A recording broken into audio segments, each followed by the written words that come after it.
በየዓመቱ ከ1500 በላይ የመሬት መንቀጥቀጦችን በሬክተር ስኬል ከ2 እስከ 5.9 ባስ ሲልም ከ8 እስከ 9 የሚደርስ ርዕደ መሬት ከባህር ውስጥ ከሚነሳ የመሬት መንቀጥቀጥ ሳቢያ የሚፈጠር ሱናሚ፣ ከፓሲፊክ ውቅያኖስ የሚነሳ ኃይለኛ ሞቃታማ አውሎ ነፋስ፣ በአውሎ ነፋስ ወቅት ደግሞ የባህር ውሃ ወደ ባህር ዳርቻ ከተሞች ገብቶ የመጥለቅለቅ አደጋ፣ የእሳተ ገሞራ ፍንዳታ፣ ከባድ የበረዶ መውደቅ ወይም ሄቪ ስኖውፋል፣ በጣም ከፍተኛ የሙቀት ማዕበል ወይም ሂት ዌቭስ የመሳሰሉ አደጋዎች የዕለት ከዕለት ገጠመኞቿ ናቸው። በልዕለ ኃያሏ አሜሪካ ከባድ ክንድ ከዛ በፊትም በኋላም ተሞክሮ የማያውቀው አውዳሚው የኒኩሌር ጥቃት ተፈጽሞባትም ያውቃል። ላያስችል አይሰጥም ነውና ነገሩ። በተቃራኒው በጽናት ቁማ የዓለምን የኢኮኖሚና የቴክኖሎጂ ማማ ስለተቆጣጠረችው ብርቱ ሀገር ላስተዋውቃችሁ። ይበልጥ የሚያስገርመው ደግሞ በአሁኑ ሰዓት ዜጎቿ ማግባትና ልጅ መውለድን ችላ በማለታቸው ምክንያት የህፃናት ቁጥር በከፍተኛ ሁኔታ አንሶ ከሰው መኖሪያነት ወደ ሮቦቶች ምድር ልትቀየር ጥቂት እንደቀራትም ይነገርላታል። የነዳጅ የወርቅ ወይም የማዕድን ሀብቶችንም አልታደለችም። ይህች ሀገር ተፈጥሮ ፊቷን ብታዞርባትም የዓለም ቁንጮ የኢኮኖሚ ኃይል ለመሆን የበገራት ነገር ግን ፈጽሞ የለም። የሰው ልጅ ጽናትና የሥራ ምንም ያህል አምር መፍጠር እንደሚችል የሚያስችል ደማቅ ምስክርነትን በተግባር ያስተማረችን ይህች ሀገር በፓሲፊክ ውቅያኖስ እቅፍ ስር የምትገኘው የቴክኖሎጂ መፈልፈያዋ ጃፓን ትባላለች።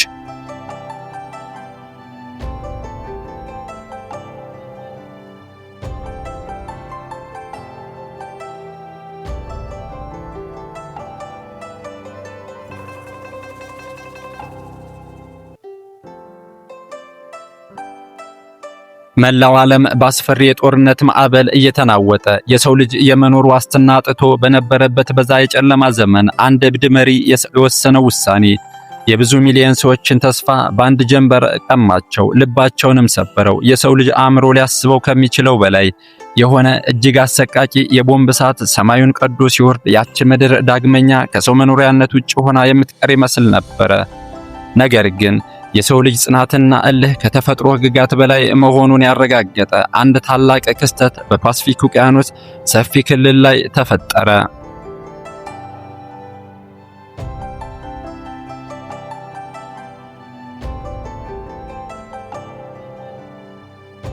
የዚችን የምስራቅ እስያ ምድር ታሪክ በጥልቀት መመርመር ስንጀምር መጀመሪያ የሚገጥመን አስደናቂ ነገር ከመልክዓ ምድሯና ከስሟ ይጀምራል። ብዙዎቹ ሀገሪቱን ጃፓን በሚለው የውጭ መጠሪያዋ ቢያውቋትም የሀገሪቱ ተወላጆች ግን ራሳቸውን ኒሆን ወይም ኒፓን ብለው ነው የሚጠሩት። ይህ ቃል የመጣው ከጥንታዊ የቻይና ቋንቋ ሲሆን ትርጉሙም የፀሐይ መውጫ ምድር ማለት እንደሆነ ይነገራል። ይበልጥ የሚገርመው ነገር ጃፓን ማለት አንድ ወጥ የሆነ ትልቅ መሬት ሳይሆን በፓሲፊክ ውቅያኖስ ግዛት ላይ የተበታተኑ ወደ 7000 የሚጠጉ ትናንሽና ትላልቅ ደሴቶች ስብስብ ናት። ከእነዚህ ደሴቶች መካከል 4ቱ ትልልቅ ደሴቶች የሀገሪቱን 85% መሬት ይሸፍናሉ። ይህችን የፀሐይ መውጫ ምድር ልዩ የሚያደርጋት ሌላው ነገር ከጠቅላላው መሬቷ ውስጥ 80% የሚሆነው ክፍል ሙሉ በሙሉ ተራራማና በእሳተ ገሞራ የተሸፈነ መሆኑ ነው። ለግብርና የሚሆን ሰፊ ሜዳ የላትም። የከርሰ ምድር የተፈጥሮ ሀብት ጨርሶ አልታደለችም።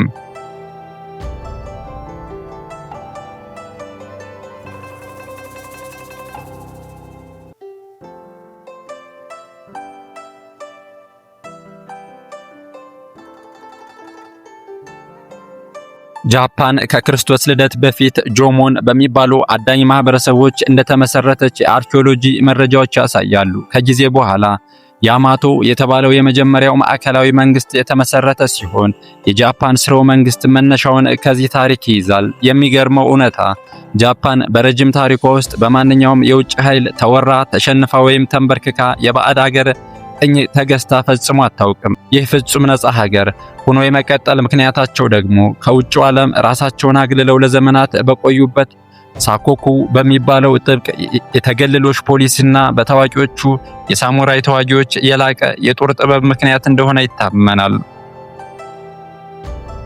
ሆኖም በ19ኛው ክፍለ ዘመን አጋማሽ ላይ ሀገሪቱ ከሌላው ዓለም ጋር ግንኙነት ለመፍጠር ውሳኔ ያስተላለፈች። በ1868 ዓ.ም የተካሄደውና በታሪክ የሜጂ ተሐድሶ ወይም ሜጂ ሪስቶሬሽን ተብሎ የሚጠራው ክስተት የሀገሪቱን የፖለቲካ ስርዓት ሙሉ በሙሉ ቀየረው።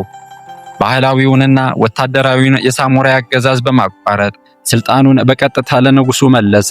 ይህ የፖለቲካ ለውጥ ጃፓን በአጭር ጊዜ ውስጥ ከባህላዊ የግብርና የአኗኗር ዘይቤ ወደ እጅግ እየረቀቀ የኢንዱስትሪ የባቡር ኔትወርክ ባለቤትነት እንድትሸጋገር በር ከፋች እንደሆነም ይነገራል።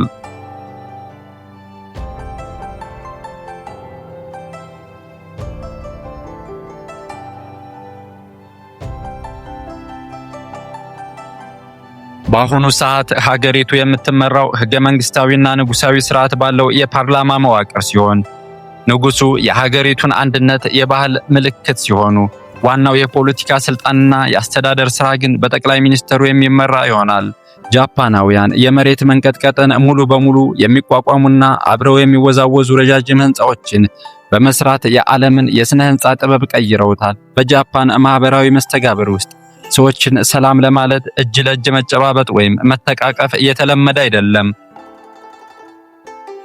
በምትኩ ከትከሻቸው ዝቅ በማለት አክብሮትን መግለጽ ዋነኛው መታወቂያቸው ነው። ከትከሻ ዝቅ ብሎ ሰላምታ የመስጠቱ ነገር ግን እንደየሰው የቅርበት ደረጃ ይወሰናል። ለአንድ ተራ ጓደኛ መጠነኛ የራስ መነቅነቅ ሲበቃ፣ ለትልቅ ሰው ወይም ለቅርብ አለቃ ግን ወገብን ሰበር አድርጎ ጎንበስ ማለት ግዴታ እንደሆነ ይታመናል። ይበልጥ የሚያስገርመው ነገር ጃፓናውያን በስልክ እንኳን ሲያወሩ ማዶ ያለው ሰው ባያቸውም ራሳቸውን እያዘነበሉ ጎንበስ ሲሉ ማየት የተለመደ ትዕይንት ነው። ይህንን ሁኔታ ሲያስተውሉ የባህል ተጽዕኖ በደማቸው ውስጥ ምን ያህል እየሰረጸ መሆኑን መረዳት ይቻላል።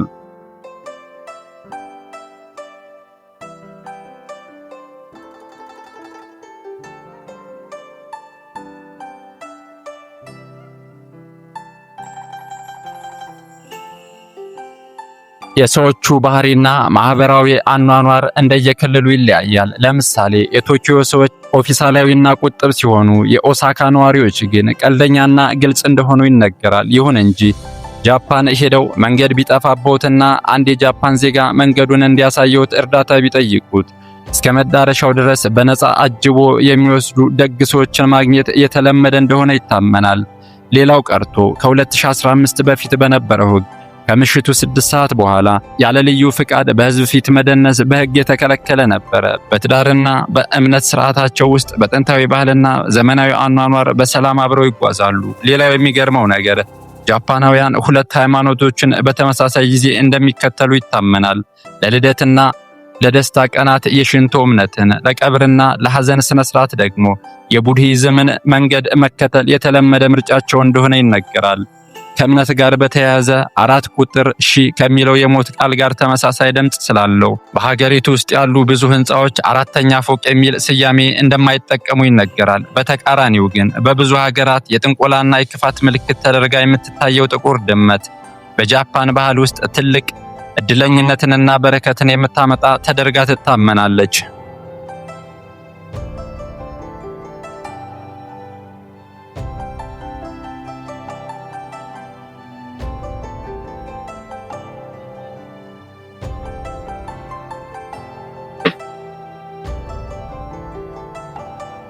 ጃፓናውያን ህጎቻቸው እጅግ ጥብቅ ናቸው። ለምሳሌ ከ1% በላይ የአልኮል መጠን ያለውን ማንኛውንም መጠጥ በቤት ውስጥ ማምረት በህግ ፍጹም የተከለከለ እንደሆነ ይታመናል። ጃፓን በአሁኑ ሰዓት በዓለማችን ላይ ረጅም ዕድሜ የሚኖሩ አረጋውያን በስፋት የሚገኙባት ሀገር ናት። አንድ ሰው በአማካይ 84 ዓመት ይኖራል። 100 ዓመት የሞላቸው ዜጎች ቁጥራቸው ብቻ ወደ 90 ሺህ ይጠጋል። ይህ በጥሩ ጎኑ ቢታይም በሌላ በኩል ግን አዲስ የሚወለዱ ህፃናት ቁጥር በከፍተኛ ደረጃ እያሽቆለቆለ ነው። ወጣቶቹ ማግባትና ልጅ መውለድን እየተውት በመሆኑ የሀገሪቱ የሰው ኃይል በከፍተኛ ሁኔታ እየተሟጠጠ ይገኛል። የሚገርመው ነገር በሀገሪቱ ካሉ የህፃናት ቁጥር ይልቅ የቤት እንስሳት ቁጥር በከፍተኛ ደረጃ መብለጡ ነው። በአሁኑ ሰዓት በጃፓን 16 ሚሊዮን የቤት እንስሳት ሲኖሩ የህፃናት ቁጥር ግን 14 ሚሊዮን ብቻ እንደሆነ ይገመታል። ሌላው ቀርቶ አኦሺማ የምትባለው ታዋቂዋ ደሴት ሙሉ በሙሉ በድመቶች የተወረረች ስትሆን ከሰዎች ቁጥር ይልቅ የድመቶች ቁጥር በ4 እጥፍ እንደሚበልጥ ይነገራል።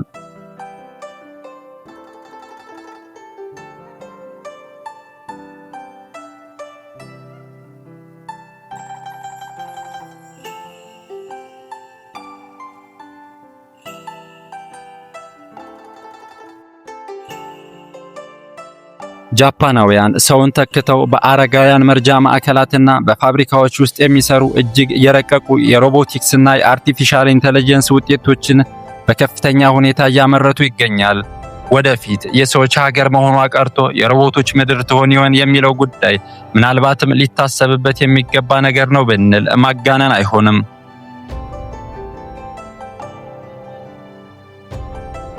ዜግነት መስጠት ላይ እጅግ ጥብቅ የሆኑት ጃፓናውያን አንድ ሕፃን ሲወለድ የሚወጣለት ስም መጥፎ ትርጉም ካለው በሕግ ውድቅ የሚያደርጉበት ስርዓት እንዳላቸውም ይታመናል። በጃፓን የሚመረቱ ስልኮች በሙሉ የፎቶ ማንሻ ድምጻቸውን ማጥፋት በሕግ ያስቀጣል። ምክንያቱም ደግሞ በህዝብ መሳፈሪያዎች ላይ ያለ ፍቃድ ፎቶ የሚነሱ ሰዎችን ለመከላከል እንደሆነ ይታመናል። በተጨማሪም አብዛኞቹ የጃፓን ስልኮች ሙሉ በሙሉ ውሃ የማይገባባቸው ወይም ዋተር ፕሩፍ ሆነው ነው የሚመረቱት። ምክንያቱም የሀገሪቱ ወጣቶች ገላ መታጠቢያ ክፍል ውስጥ ጭምር ስልካቸውን የመጠቀም ከፍተኛ ልምድ ስላላቸው እንደሆነ ይገመታል።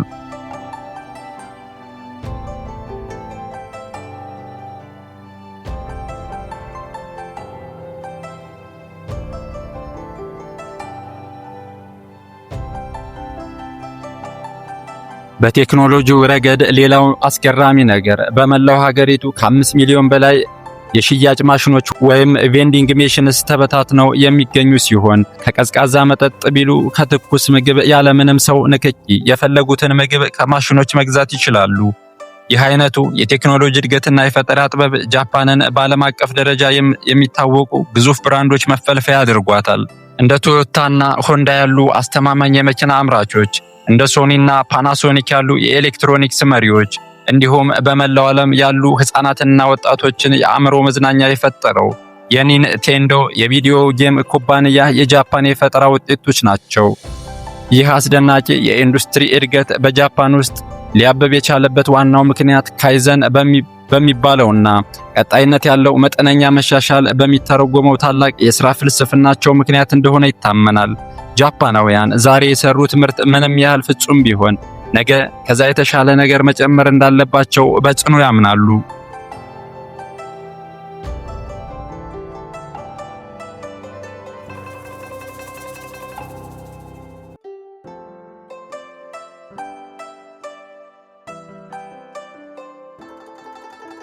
ጃፓናውያን በመንገዶቻቸው ላይ የቆሻሻ ማጠራቀሚያ ገንዳ ፈልጎ ማግኘት እጅግ አስቸጋሪ ቢሆንም ህዝቡ የራሱን ቆሻሻ በላስቲክ አሽጎ ወደ ቤቱ ይዞ የመመለስ አስደናቂ ባህል አለው።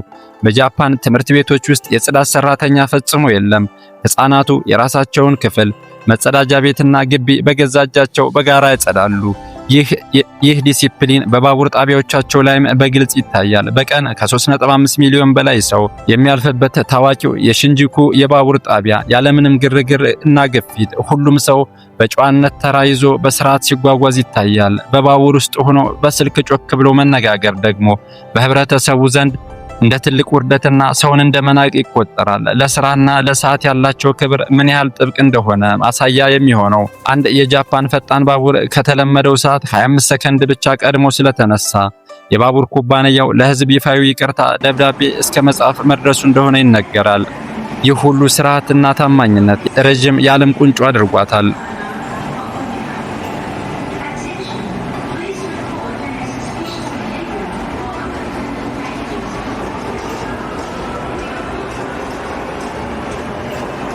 በጃፓን መንገድ ላይ ማንኛውም ውድ ዕቃ ወይም ገንዘብ ቢጠፋብዎት በአቅራቢያው ወደሚገኝ ኩባን ወደሚባለው ትንሽ የፖሊስ ጣቢያዎች ሄደው ቢጠይቁ ዕቃዎት ያለምንም መጓደል ተቀምጦ የመገኘት ዕድሉ እጅግ ከፍተኛ እንደሆነ ይታመናል። ሀገሪቱ ካላት ዝቅተኛ የወንጀል መጠን የተነሳ በአሁኑ ሰዓት በጃፓን የሚገኙ የፖሊስ አባላት ቁጥር ከሚፈጸሙት ጥቃቅን ወንጀሎች እጅግ በልጦ እንደሚገኝና ፖሊሶቹ የሚሰሩት ነገር ጠፍቶ የሥራ አጥነት ስሜት እንዳይሰማቸው ጭምር እንደሚጨነቁ በፈገግታ ይናገራሉ።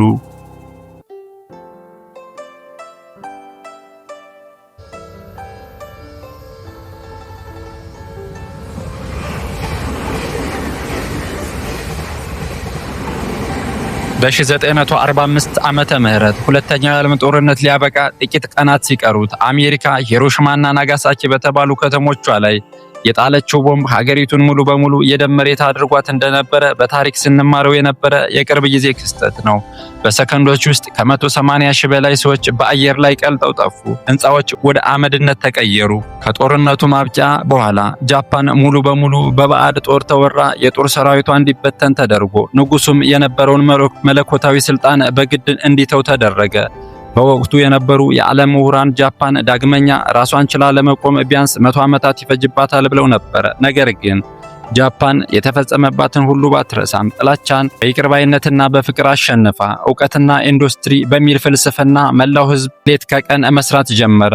በ15 ዓመታት ውስጥ ብቻ የሀገሪቱ የኢኮኖሚ እድገት መላውን ዓለም ግራ ባጋባ ፍጥነት አገገመ። ይህ ክስተት